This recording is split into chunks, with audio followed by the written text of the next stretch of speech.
네, 안녕하세요. 생태 동화 작가 권호준입니다. 오늘 내일로 가는 GA센터 제가 준비한 이야기는요, 새와 인간이라는 큰 주제를 놓고 네 가지 소주제를 준비를 했습니다. 첫 번째는 나의 생태 작가 인문기, 두 번째는 새들의 지혜와 용기, 세 번째는 아무도 모르는 새 이야기, 그리고 마지막 네 번째는 새와 인간의 공존에 관한 이야기를 좀 풀어가 볼까 합니다. 중학교 때 저희는 이제 서울 변두리에서 농사를 조금 졌는데 그때 이 참새 피해가 굉장했습니다. 뭐 요즘이야 참새 구경하기 어렵지만 예전에는 참새가 한번 이렇게 때로 몰려오는데 보통 한 400~500마리 정도 된 것 같아요. 새카맣게 몰려다니는 거예요. 근데 얘네들이 이 논농사를 짓는 농부들한테 피해를 주기 시작하는데 요게 언제냐 하면은 거의 여름방학 무렵이에요. 그때 되면은 이 벼가요, 약간 이제 익기 시작하는데 저는 이 참새들이요, 어렸을 때는 이 나달을 먹는 줄 알았어요. 그러니까 쌀을 먹는 줄 알았어요. 그러니까 이 벼에 보면은 이 나달이 익잖아요. 그 단단한 그 쌀을 먹는 줄 알았더니 그게 아니었더라고요. 얘네들이 노린 건요, 그 딱딱한 쌀이 아니고요, 그 벼가 익기 전에, 여물기 전에 말랑말랑한, 사실 그 벼에는 그 벼의 액체 상태로 된 거죠. 그거를 쪼아 먹는 거였어요. 그리고 얘네들은 이 날카로운 부리로 콕콕 찔러서 그거를 쪼아 먹는데 그냥 찌르기만 하면은 그 벼는 완전히 못 쓰게 되는 거죠. 나중에 쭉쟁이가 되는 거죠.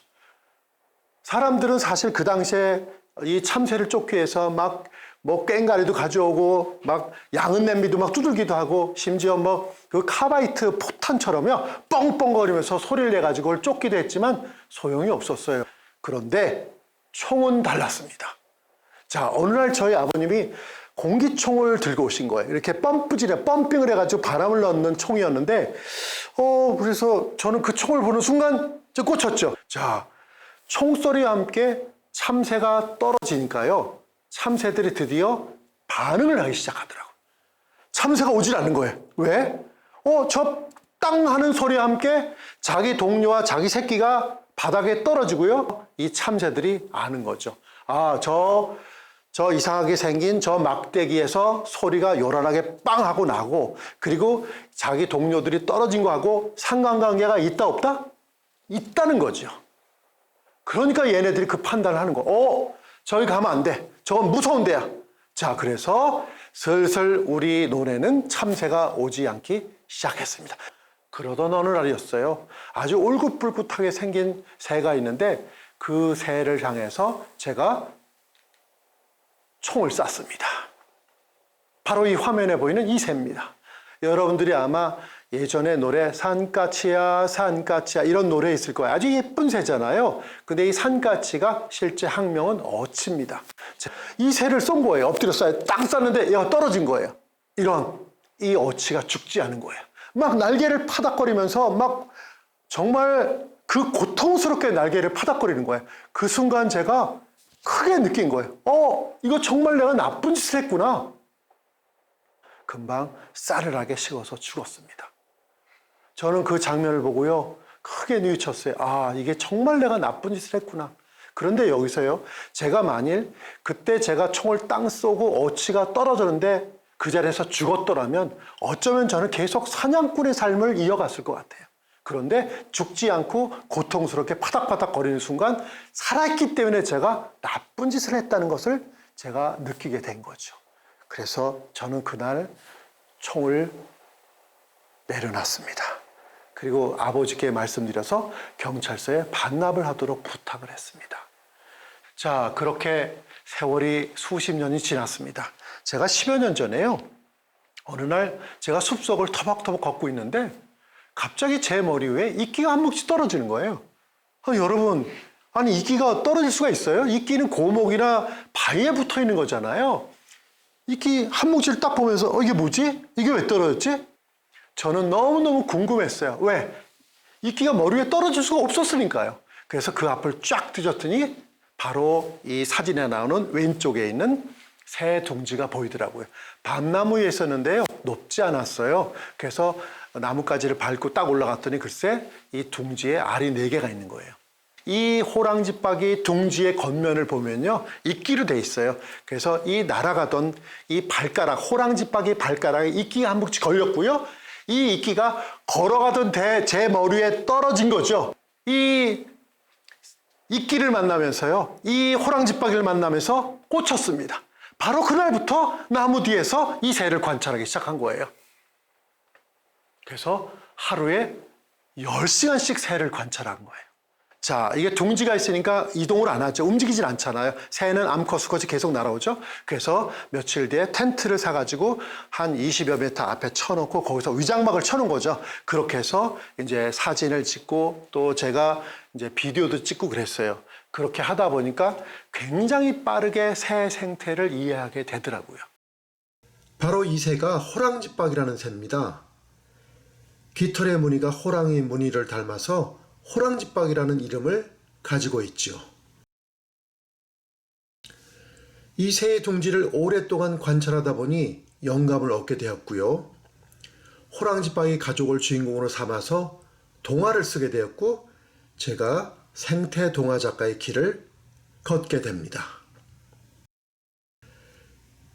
이렇게 탄생한 동화책이 바로 홀로 남은 호랑지박입니다.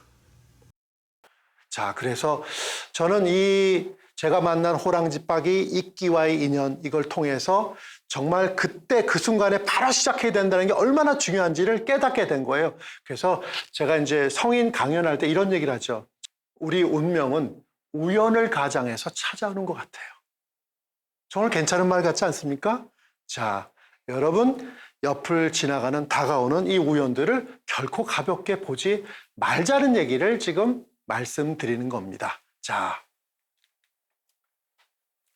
이제 새 얘기를 좀 해보겠습니다.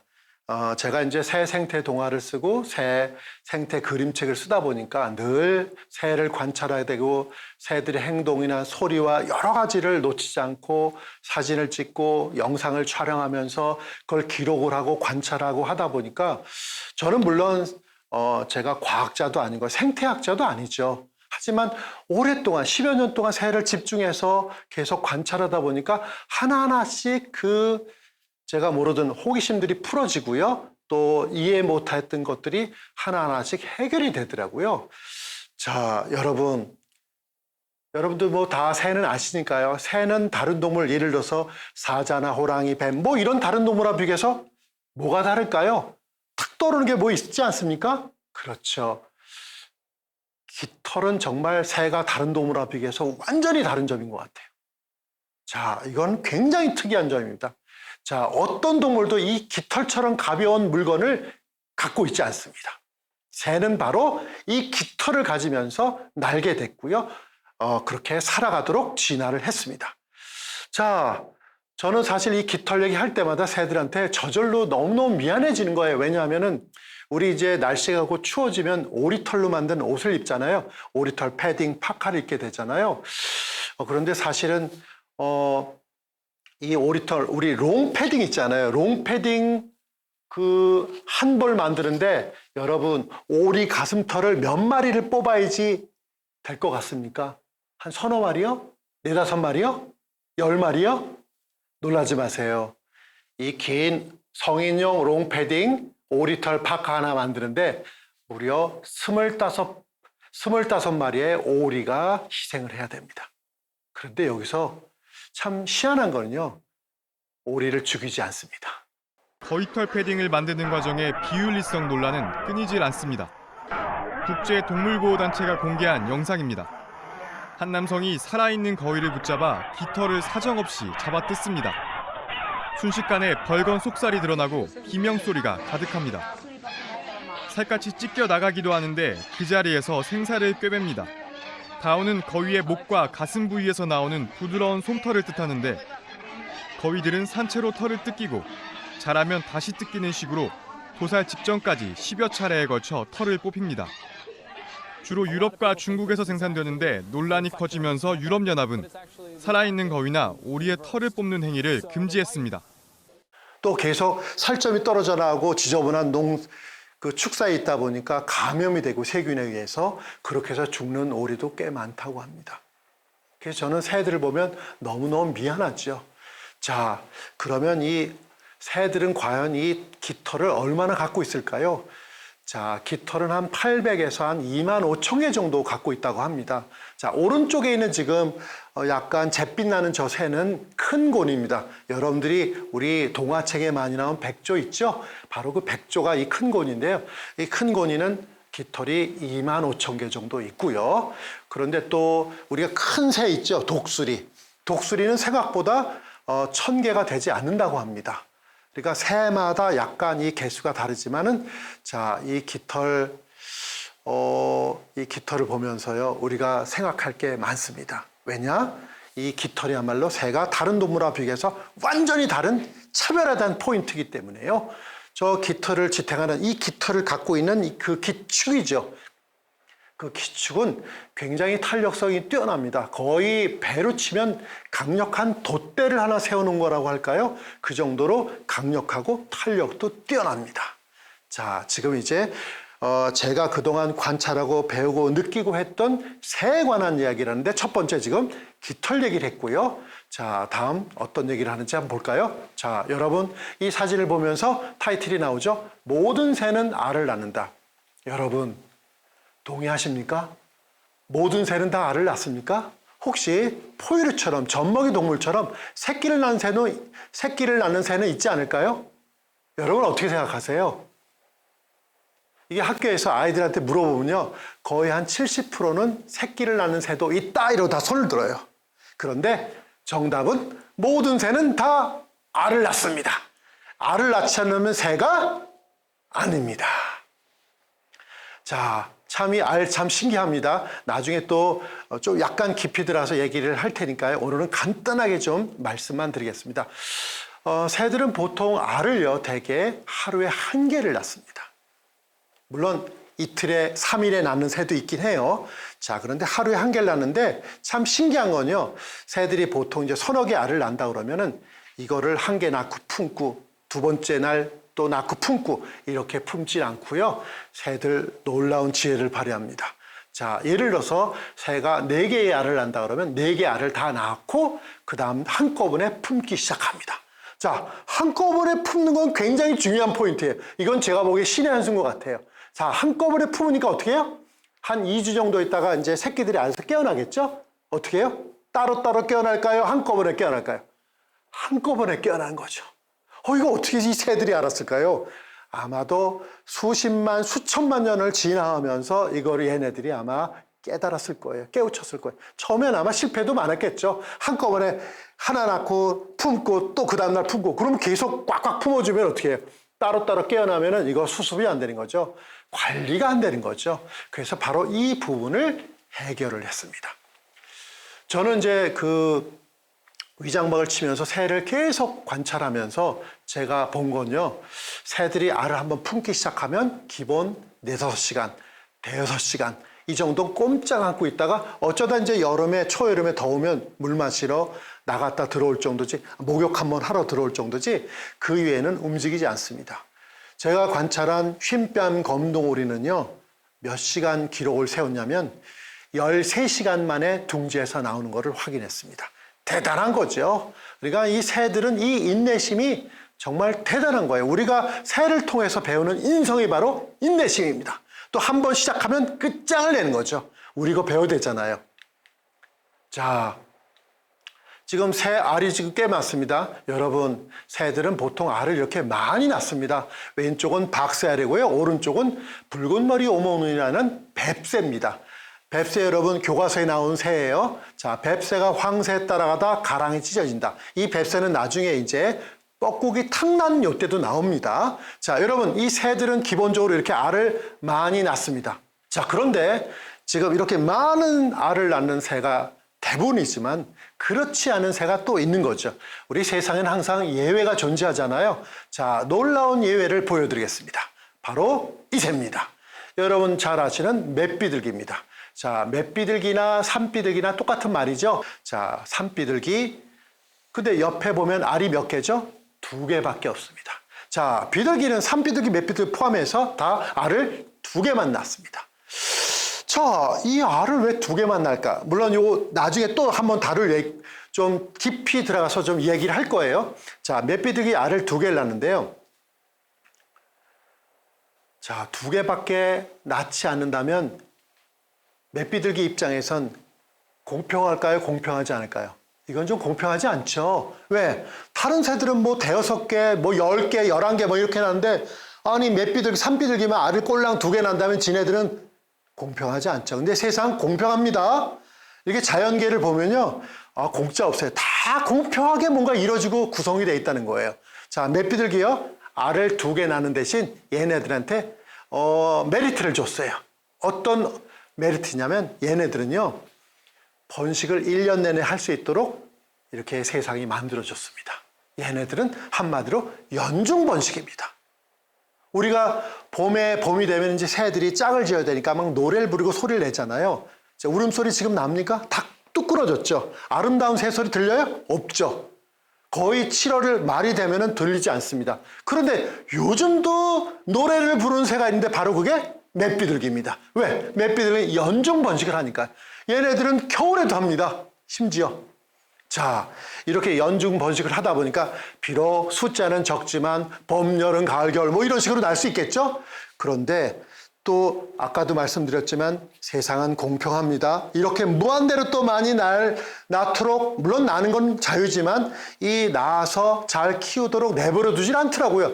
누가 내버려 두질 않아요? 바로 자연입니다. 저는 여러 번 목격을 했어요. 뭐냐면은 자, 이 맷비둘기가 겨울에도 둥지를 틀어야 되는데 자, 겨울에 둥지를 틀 때 낙엽이 이파리가 떨어지는 화렵수에다 틀까요? 아니면 이파리가 그대로 있는 침엽수에다 틀까요? 예를 들어서 소나무, 잣나무 같은 데 틀까요? 당연히 이파리가 다 떨어지니까 이파리가 그대로 퍼렇게 있는 침엽수로 들어갈 수밖에 없는 거죠. 물론 예외도 있긴 합니다. 드물게는요. 하지만 대부분은 잣나무 같은 데 둥지를 틉니다. 자, 둥지를 틀어서 알 2개 낳죠? 그런데 이제 서로 이제 교대를 해가면서 알을 품어요. 근데 가끔 2월, 3월 정도 되면 우리나라 폭설이 내리잖아요. 그 폭설이 내려서 그 나무까지 이렇게 수북이 쌓이는 거예요. 수북이 쌓이는데 문제는 교대를 안 할 수 없잖아요. 그 추운데 혼자서 5시간, 6시간 동안 계속 알을 품을 수는 없잖아요. 교대 시간에 사고가 터집니다. 교대를 할 때요. 딱 착륙을 할 때 이 나무까지가 흔들리잖아요. 흔들리면서 이 수북이 쌓였던 이 폭설이요. 어디로 떨어지겠어요? 둥지로 와르르 쏟아지는 거죠. 자, 그 눈이요 딱 덮어버리면 그 둥지를 덮어버리면 이거 해결 못합니다. 새들이 이렇게 눈을 쓸어가지고 어떻게 해결이 안 되는 거죠. 순간적으로 이 알은 그냥 냉각이 되고 얼어서 죽게 돼버리는 거죠. 이런 피해가 가면서 결국엔 맷비둘기도요 무한히 2개를 낳지만 연중 번식을 하면서 무한하게 이 알을 낳고 번식을 할 수 없도록 조율을 해주는 것 같아요. 참 여기서 우리가 적당한 중도를 배우는 것 같습니다. 자, 이거는 지금 돼지박이라는 새인데요. 이 돼지박이는 제 생태동화 첫 번째 작품 둔봉마을 돼지박이 아이들 주인공인 여름철새입니다. 자, 그런데 이 녀석이 지금 뭘 하고 있어요? 지금 오른쪽에 가슴에 점박이가 있는 아이는 암컷이고요. 지금 뭘 갖고 와서 먹여주는 애는 수컷입니다. 지금 뭘 하고 있냐면 암컷이 계속해서 하루에 5-6시간씩 매일 연속해서 알을 품고 있으니까 지금 초여름이거든요. 거의 6월 초입니다. 이때가 집중적으로 돼지박이가 알을 품고요. 새끼가 깨어나는 그 시기입니다.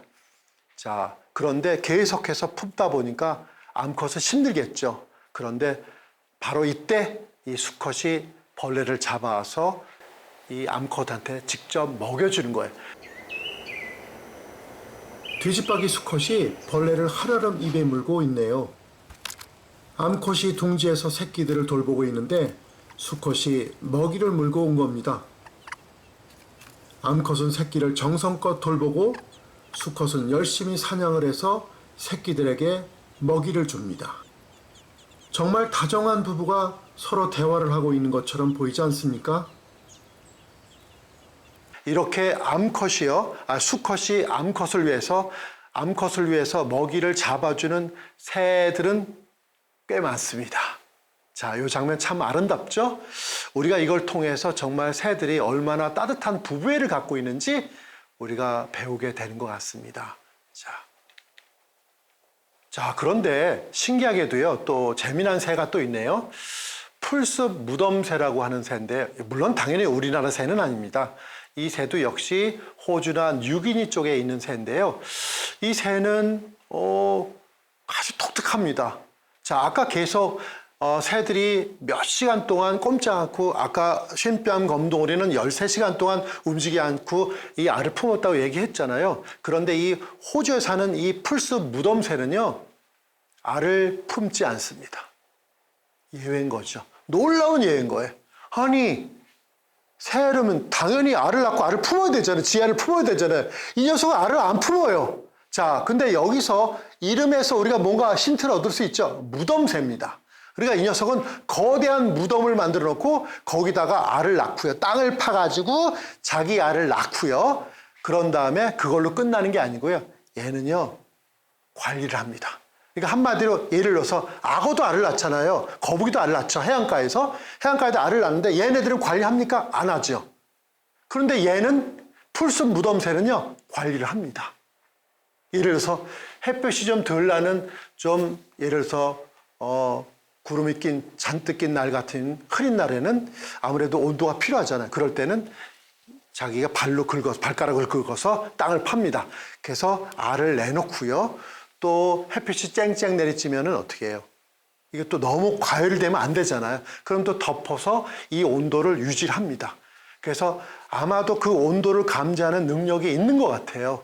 그렇기 때문에 얘는 다른 우리가 일반적인 알을 품는 새 이상으로 훌륭하게 이 자기가 직접 품지 않으면서 새끼를 알에서 깨어나도록 합니다. 물론 이런 방식은 시간이 훨씬 더 오래 걸릴 수밖에 없겠죠. 왜? 자연의 힘으로, 자연의 지열로 이 새끼가 알에서 깨어나도록 하니까 오랜 시간이 걸릴 수밖에 없습니다. 자, 이번에는 이제 새의 부리 얘기를 잠깐 하겠습니다. 자, 여러분, 새가 다른 동물과 비교해서 완전히 다른 점 중에 하나는 새한테는 부리가 있다는 점입니다. 자, 이 부리 참 신기한 거예요. 물론 부리 위에 보면 되게 콧구멍도 있죠. 근데 새들은 사실은 후각이 뛰어나진 않습니다. 물론 이 새들의 후각에 대해서 많은 과학자들이 연구를 하고 그랬는데, 물론 후각이 발달한 새도 있긴 하지만 대체적으로 후각이 뛰어나지는 않은 것 같다. 이렇게 결론을 냅니다. 네. 그런데 후각이 아주 뛰어난 새도 있습니다. 바로 어떤 새냐면은, 후각이 뛰어난 새는 어떤 새냐면은, 여러분 키위라고 아시죠? 네, 과일이요. 아주 말랑말랑 시큼한 키위가 있는데, 키위새가 있습니다. 이 키위새는 뉴질랜드에 사는데요. 물론 뉴질랜드에 사는 새들은 대체로 날지 못합니다. 날 이유가 없는 거죠. 천적이 별로 없으니까요. 자, 이 키위새는 이 후각이 얼마나 뛰어난지요. 땅속 한 50cm 깊숙이 들어있는 지렁이 냄새를 맡고 그걸 땅을 파가지고 잡아먹습니다. 놀라운 능력인 거죠. 또 여러분 콘도르라고 들어보셨죠? 자, 우리 새 이름이나 아니면 또 다른 동물 이름이나 이렇게 보면은 앞에 쇠자가 붙어 있으면은 전체 종에서 제일 작다는 뜻이거든요. 콘도르가 있고 쇠콘도르가 있는데요. 자, 이 쇠콘도르는 보통 한 500m 이상 고공에서 비행을 하다, 독수리처럼 비행을 이렇게 하는 새잖아요. 날개 크고요. 날개 길이만 거의 2몇 m 정도 됩니다. 그렇게 엄청나게 큰 새인데요. 자, 1930년대에 미국에서 천연가스를 대대적으로 보급을 하면서 이제 일반 가정에 가스를 이제 공급을 했는데, 그때만 해도 접합 기술이 굉장히 떨어지다 보니까 가스가 많이 샜죠. 근데 이거를 발견해 준 게 바로 새입니다. 요거는 나중에 새와 인간의 공존 부분에서 자세히 나오기 때문에 요 정도로만 말씀을 좀 드릴게요. 자, 이 정도로 우리가 쇠콘도르처럼 또 그다음 키위새처럼 후각이 굉장히 뛰어난 새도 존재한다는 것을 지금 말씀드린 거예요. 하지만 대체적으로 새들은 후각이 뛰어나지 않습니다. 자, 그런데 여기서 우리가 생각해 볼 게 있는 거예요. 자, 여러분, 새들은 이빨이 있을까요, 없을까요? 이빨이 있다고 생각하는 사람도 꽤 있습니다. 근데 새들은 이빨이 없습니다. 물론 오리에 오돌도돌 이렇게 돌기가 나왔는데 그건 돌기죠. 그 돌기는 물고기를 잡을 때 꽉 잡아서 움직이지 못하게 할 수 있도록 돌기를 쓰는 거지 그거는 이빨은 아닙니다. 자, 우리 사람처럼 이빨이 없는데요. 이빨이 없다 보니까 자, 얘네들은 먹이를 통째로 삼킬 수밖에 없는 거죠. 통째로 삼킨 먹이 어떻게 되겠어요? 여러분 생각해 보세요. 우리가요, 저녁 때 회식을 할 때 삼겹살이나 치킨을 씹지 않고 그대로 삼킨다고 생각해 보세요. 한 대죠. 소화가 되겠어요? 아마 밤새도록 화장실 들락달락 거려야 될 거예요. 그런데 이 새들은 이 문제를 놀라운 방법으로 해결을 했습니다. 바로 뱃속에 모래주머니라는 그런 기관을 만들게 된 거죠. 그래서 통째로 그냥 삼킨 먹이를 뱃속에다가 그 모래와 작은 돌멩이를 이 근육으로 움직여서 뒤섞어서 이거를 소화를 시키도록 진화를 하게 된 거죠. 이건 놀라운 거죠, 진짜. 자, 새들은 정말 천적들이 많습니다. 대표적인 천적이 제가 보기에는 뱀인 것 같습니다. 자, 왼쪽은 지금 누룩뱀인데요. 이 뱀은 정말 피할 수가 없는 것 같아요. 사실 새들이 이렇게 둥지를 트는 걸 보면요, 거의 노출이 안 돼 있습니다. 보이지가 않아요. 어떻게든 그 이파리 또는 여러 나뭇잎이 가리도록 잘하는 그 시기에, 그러니까 이 둥지가 자기가 만든 둥지가 보이지 않도록 기가 막히게 은폐를 시킵니다. 그 시기를 타이밍을 딱 맞춰요. 그래서 보이지가 않는데, 그러니까 일반적으로 시각적으로 눈을 보고 찾아가는, 또 새들의 천적은 새이기도 합니다. 네, 맹금류들이 있잖아요. 그 새들이 눈을 뭐 보여야지 찾아가서 뭐 잡아먹고 할 거 아니에요. 보이지 않도록 그렇게 방어막을 하고요.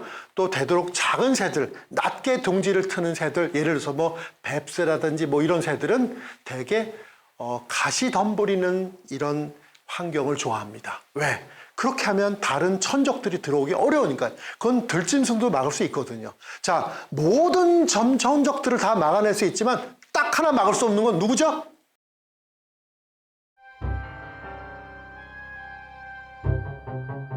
지금 보시고 있는 뱀이 누룩뱀인데요. 술을 담글 때 사용하는 누룩과 몸 색깔이 비슷하다고 해서 누룩뱀이라고 불립니다. 우리나라 전역에서 발견되는 뱀이기도 하고요. 이 장면이 촬영된 시기가 6월 초쯤인데요. 이때가 새들의 번식철이기도 하죠. 그래서 누룩뱀이 새 둥지를 찾아서 왕성하게 사냥을 하는 겁니다.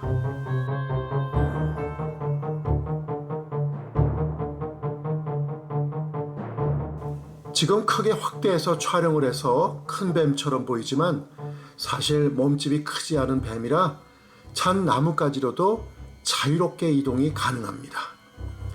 그야말로 나무 타기 명수인 거죠. 뱁새 둥지를 관찰하기 위한 거치 카메라에 잡힌 화면입니다. 어쿠, 아까 누룩뱀이 노린 둥지가 바로 뱁새 둥지였네요.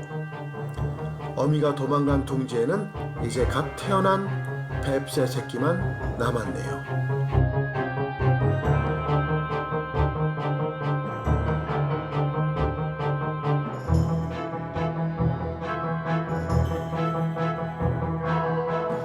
안타깝지만 뱁새 새끼들은 누룩뱀의 먹이가 되고 맙니다. 뱁새 어미도 어쩔 수 없는 상황인 거죠. 작은 새들에게 가장 무서운 천적은 뱀일 수밖에 없습니다. 시청자 여러분이 보시기에 매우 안타까운 장면이겠지만 자연 생태계의 먹이사슬은 자연을 지켜나가는 필수적인 요소이기도 합니다. 천적이 있어야 자연 생태계 균형을 유지할 수 있는 것이니까요.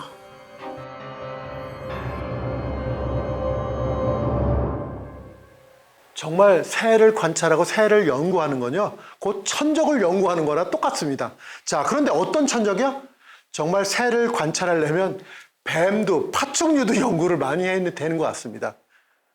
뱀은 피할 수가 없습니다. 뱀은 어디든지 다 갈 수 있습니다. 정말 놀라운 능력의 동물입니다. 이 새들한테는 뱀은 최고의 천적입니다. 막을 수도 없죠. 네. 그런데 심지어 예를 들어서 뭐 딱따구리가 이렇게 구멍 둥지를 틀잖아요. 보통 한 3m 정도의 구멍을 틀어서 거기다 이제 알을 낳고 둥지를 틀고 알을 낳고 새끼를 키우는데 그것까지 찾아 올라갑니다. 나무를 타고 이렇게 올라가서. 정말 피할 수 없어요. 자, 또 하나의 천적은 오른쪽에 있는 고양이입니다. 근데 오른쪽 고양이 좀 목에 좀 특이한 걸 천을 좀 두르고 있죠? 네. 사실 고양이 이 천적도요, 새들한테는 어마무지합니다. 그래서 이 고양이를 막을 수가 없는 거예요. 그래서 미국에서는 어떤 캠페인을 하냐면요, 이 봄철에 새들 번식기 때요, 이 고양이들이 새를 공격하는 걸 어떻게 막아보자 그래서 처음엔 방울을 달아줬대요. 딸랑딸랑 딸랑딸랑 하고 방울을 달아줬는데 이 방울 소리에 처음에 이제 새들이 좀 도망가기도 하고 막 그랬잖아요. 근데 이 고양이들이요, 얼마나 이게 살금살금 가는지 방울이 거의 움직이지 않을 정도로 아주 천천히 이동을 하는 거예요. 그래서 이것도 막을 수가 없어요. 그래서 결국에는 고안해낸 게 바로 목깃입니다. 이 칼라로 된 목깃이에요. 지금 색깔 보면 원색을 이용해서 눈에 확확 띄게 했는데 다행히 새들이요, 이 색깔을 잘 구별해냅니다. 그러니까 이 목깃을 딱 하고 있으면 얘가 아무리 살금살금 기어가도 새들은 또 눈이 시력이 워낙 좋거든요. 눈이 딱 보고 저 뭐야, 저 천적이네 하고 미리 도망을 가서 이 새들의 피해를 충분히 막을 수 있다. 그래서 이 캠페인을 지금 대대적으로 하고 있습니다. 자, 제가 이제 새를 관찰하고 또 새를 만나서 연구를 하면서 만난 사람이 바로 이 사람입니다. 물론 직접 만난 사람은 아닙니다. 책을 통해서, 연구소를 통해서 만난 사람인데요. 캐나다의 여성 조류학자입니다. 브리짓 스터치벌인데 이 사람은 좀 독특한 연구를 합니다. 새의 여러 가지 주제가 있는데 이분은 새의 암컷의 바람기를 주로 연구를 해서 논문을 쓰시는 분입니다. 자, 이분 굉장히 독특한 연구를 많이 했고요. 그 다음에 우리나라도 좋은 책이 나와 있어요. 암컷은 옳다라는 책이 번역이 돼서 나왔는데 이 책은 생태를 공부하시는 분들은 꼭 한번 읽어보시길 바라고요. 물론 귀향 책 추천한 김에 또 최재천 교수님의 인간과 동물, 네, 이 책도 정말 강추 도서입니다.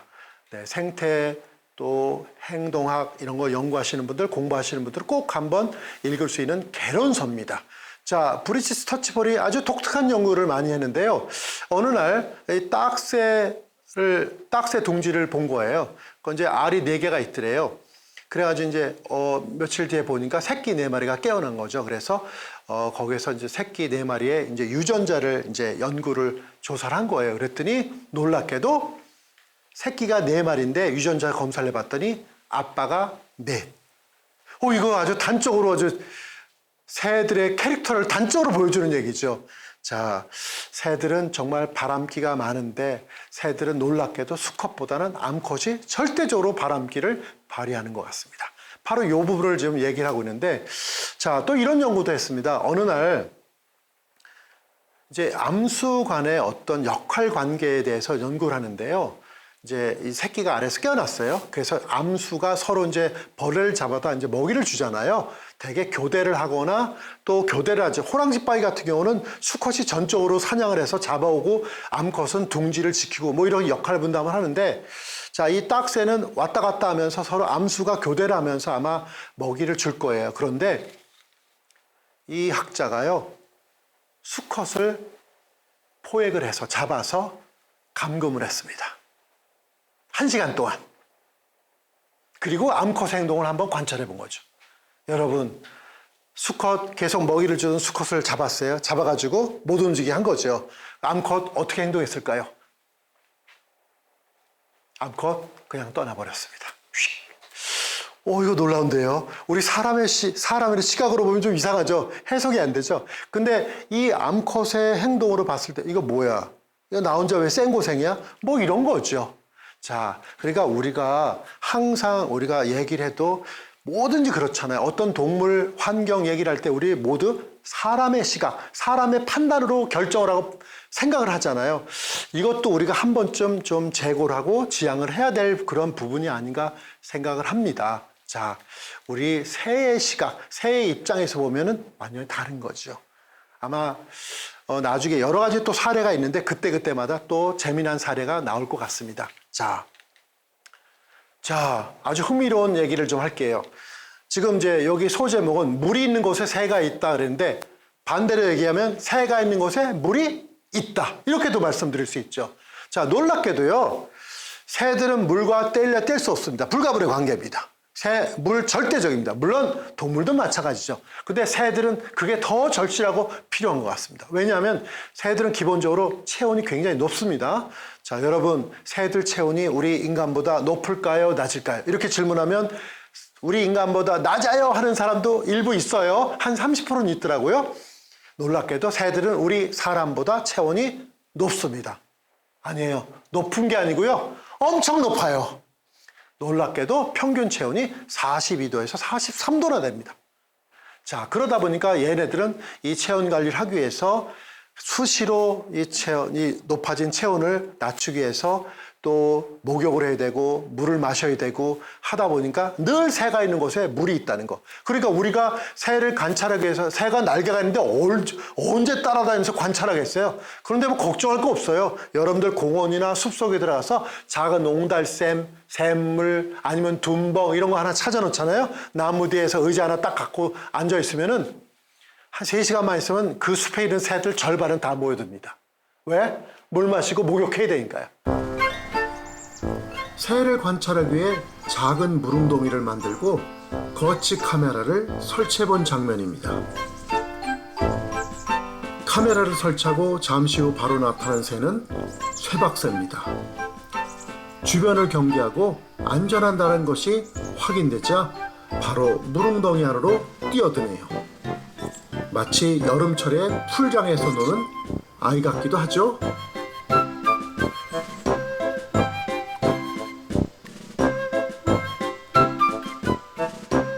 한 마리가 또 찾아왔네요. 역시 쇠박새입니다.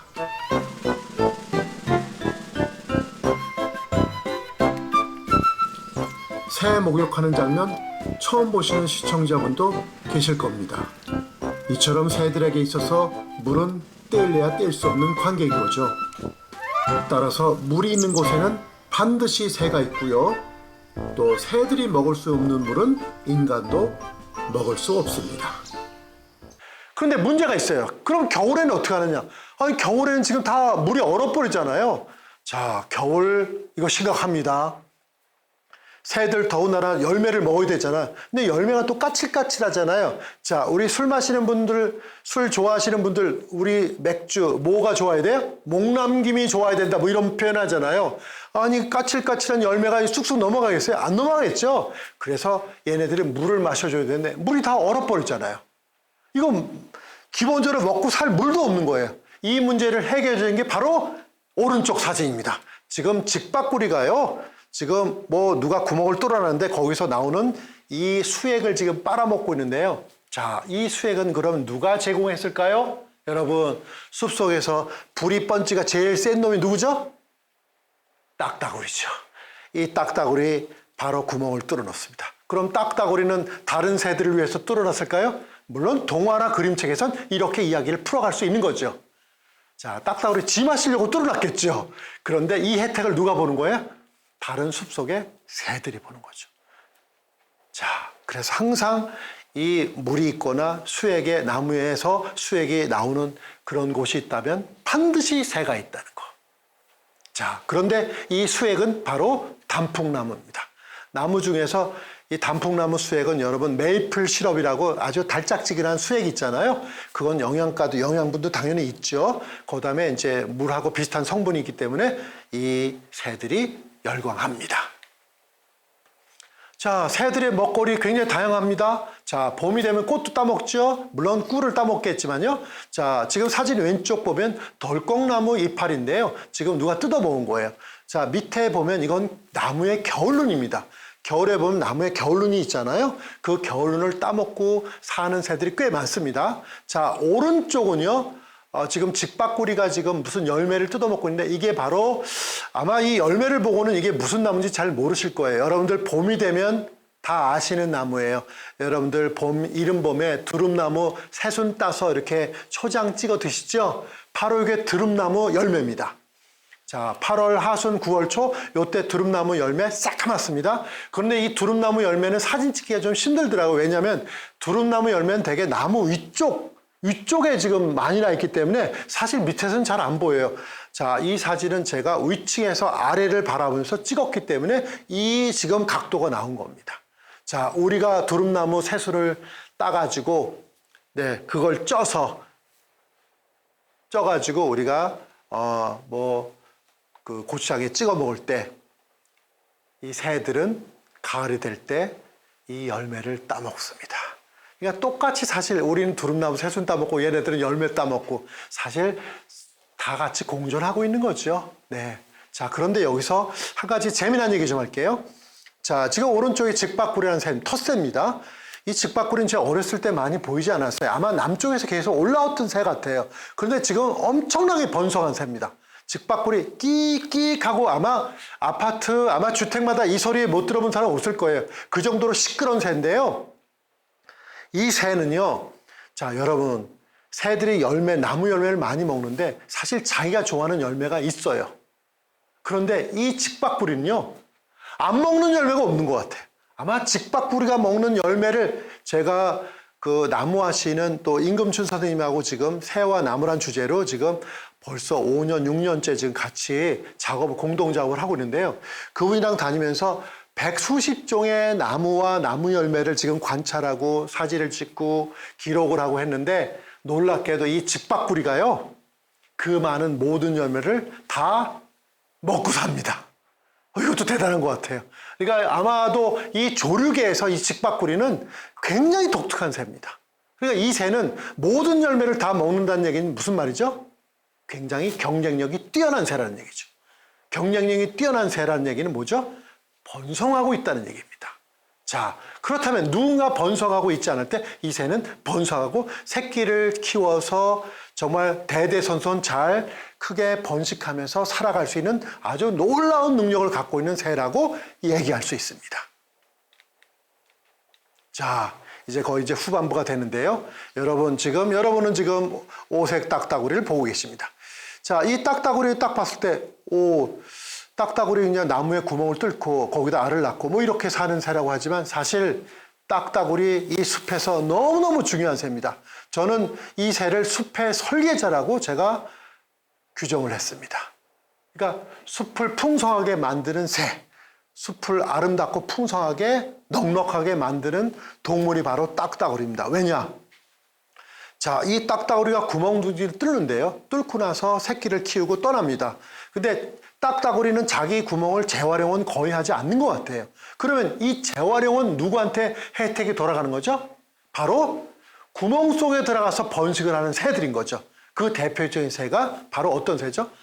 박새, 쇠박새, 흰우수 황금새, 뭐 이런 새들이에요. 또 큰 새들도 있습니다. 원앙도 들어가기도 하고요. 큰 소쪽새 이런 새도 들어가기도 합니다.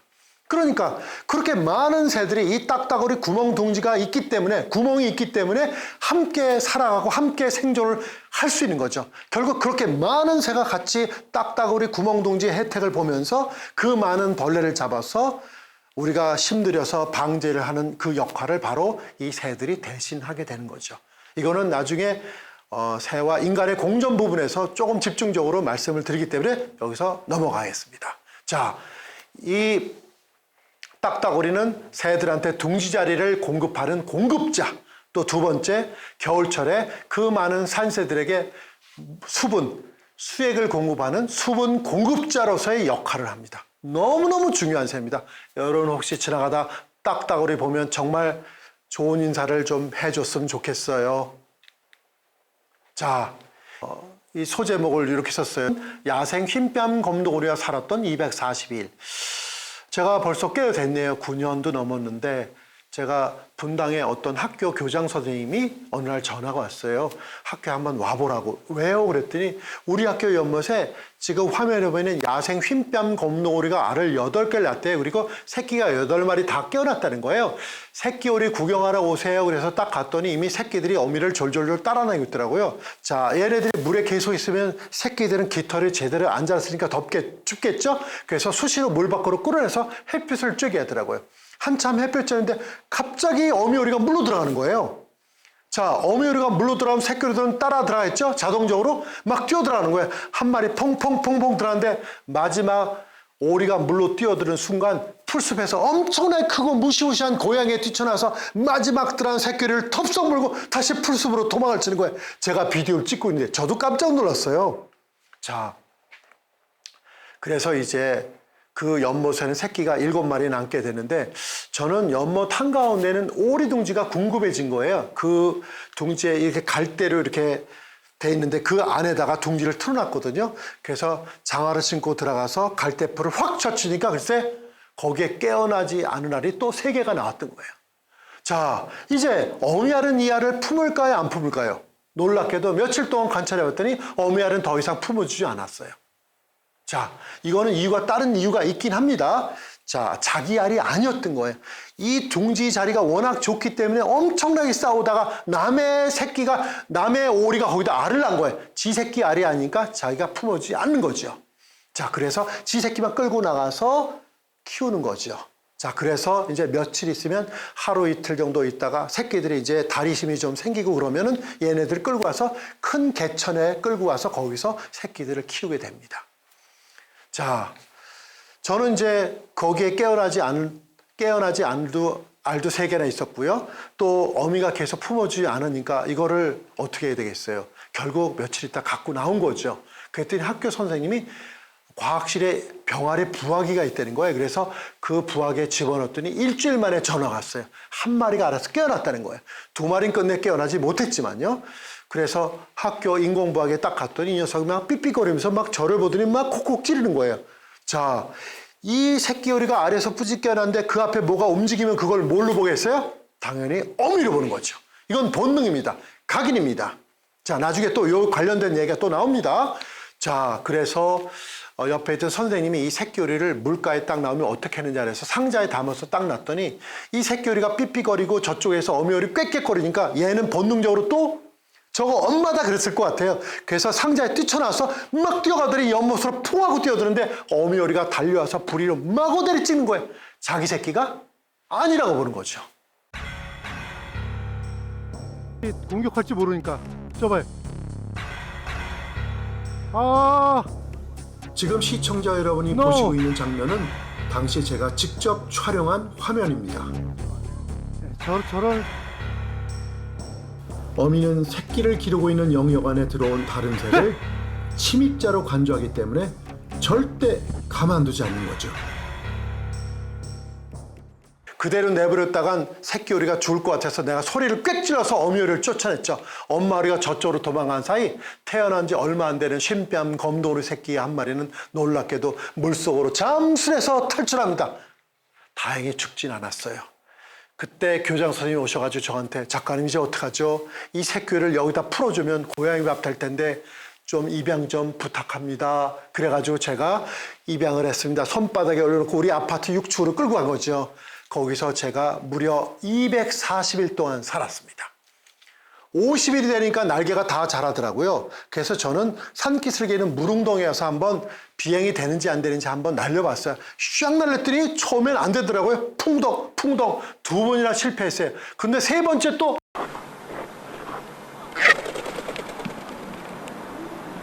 갑자기 샥샥샥 하더니 산나래 쪽으로 날아가는 거야. 샥샥샥 날아가서 도로 한복판에 딱 착륙하는 거야. 차들이 막 왔다 갔다 하는데 난리 났잖아요. 삑삑하고 달려가는데 정말 저도 깜짝 놀랐는데 다행히 많은 운전자들이 자동차를 멈춰놓고 하기야 야생오리가 길 한복판에 있으니까 얼마나 신기해요. 다 오리 구경하고 있었던 거예요. 다행히 살았죠.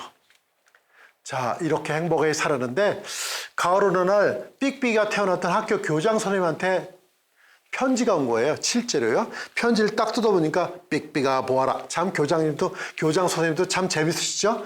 이 삑삑이한테 편지를 보낸 거예요. 학교에 와서 한번 시범병 한번 해달라고. 이것이 바로 그 학교입니다. 자, 얼마나 잘 아는지 잘 보세요. 삑삑이 비상 성공! 여기서 삑삑이 샥 날렸는데 학교 운동장을 3바퀴나 돌고 그대로 사라져 버렸어요. 돌아오지 않았어요. 저는 몇 시간 동안 기다렸지만 끝내 돌아오지 않는 거예요. 이거 뭐야? 시범부에 갔다가 삑삑이 안 잃어버리고. 할 수 없이 몇 시간 뒤에 제가 터벅터벅 우리 아파트로 딱 가는데 우리 아파트 후문에서 삑삑이가 나를 기다리고 있었습니다. 대단한 거죠.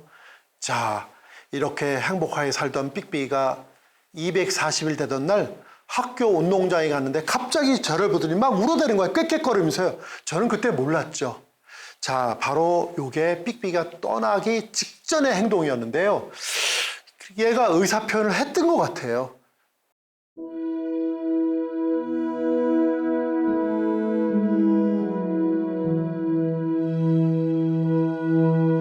자, 그래서 높이 날아더니 7바퀴나 돌았어요. 정확히 그 바퀴 수도 기억합니다. 그리고 물론 저를 보고 날았죠. 그리고는 완전히 떠나가 버렸어요. 지금까지 돌아오지 않았죠. 그런데 여러분, 지금 우리 신병검도원의 삑삑이 다리 사진을 보면은 뭐 가락지가 좀 있죠? 네, 요거는 제가 그 당시에 환경부에다 요청을 해가지고 인식표 가락지를 달아준 겁니다. 그래서 칼라 가락지, 또 오른쪽에 금속 가락지가 있는데 금속 가락지에 번호가 있어요. 100-11431. 이거는 완전히 고유 번호고요. 전 세계에 딱 하나밖에 없는 번호예요. 그래서 요즘도 제가 분당 탄천이나 저수지 옆을 지나갈 때 오리를 볼 때마다 멀리서 삑삑이를 불러오죠. 이렇게 삑삑아 삑삑아 부르는데 왜 지나간 사람들이 날 보고 다 이러고 가죠? 네, 그래도 저는 아직까지 포기하지 않고 열심히 삑삑이를 부르면서 또 계속 망원 스코프를 가지고 다니면서 삑삑인지 아닌지 찾아보고 있습니다. 만일 삑삑이가 나타난다면 그날 아마 9시 뉴스에 나가야 되지 않을까 생각합니다. 아주 생태 분야의 최고의 뉴스입니다. 그러니까 거의 10년 만에 다시 만난다. 그리고 이 새가 만일 내가 키워준 그 엄마 아빠를 알아볼 수 있을까요? 저는 알아볼 수 있다고 생각합니다. 새들 우리가 생각하는 것보다 훨씬 더 능력이 뛰어나고요.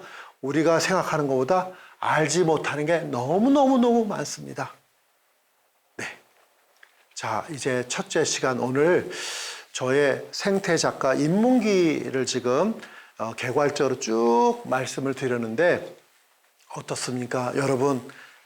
여러분들이 생각하는 새가 정말 멍청하고 어리석은 새 대가리인가요? 그렇지 않은 것 같죠? 자, 새 놀라운 능력이 있습니다. 또 놀라운 매력도 갖고 있습니다. 또 새 종류도 엄청 많습니다. 우리나라에는 새만 우리나라의 텃새, 이동하는 철새들 다 합하면 거의 500종 내외를 지금 추산하고 있습니다. 그렇게 많은 새가 있고요. 또 새들은 항상 둥지를 틀 때 잘 또 조심만 하고 또 어느 정도 룰만 잘 지키면 정말 좋은 구경을 할 수 있고요. 또 좋은 공부를 할 수 있는 게 바로 새 생태 공부인 것 같습니다. 여러분, 한번 아까도 말씀드렸다시피 새들 산속 깊숙이 있는 거 아니죠? 멀리 있는 건 아니죠? 어디 있죠? 바로 우리 옆에 있습니다. 고개만 돌려봐도 새는 파닥파닥하고 날아갑니다. 그리고 여러분들 창가에 땅콩 부스러기만 뿌려놔도 새들은 반갑게 날아와서 여러분들을 맞이합니다. 이렇게 가까이서 볼 수 있는 새들 우리 마음껏 보고 공부하고 관찰하면서 우리 아이들하고 또 엄마 아빠 손잡고 같이 좋은 공부를 할 수 있는 그런 대상인 것 같습니다. 자, 오늘 첫째 시간 어떻게 괜찮았습니까? 자, 그럼 이제 이 정도로 하고요. 다음 시간은 새들의 지혜와 용기에 관한 얘기를 준비하겠습니다. 정말 재미난 얘기를 준비할게요. 네, 그동안 긴 시간 동안 잘 시청해 주셔서 감사드립니다. 고맙습니다.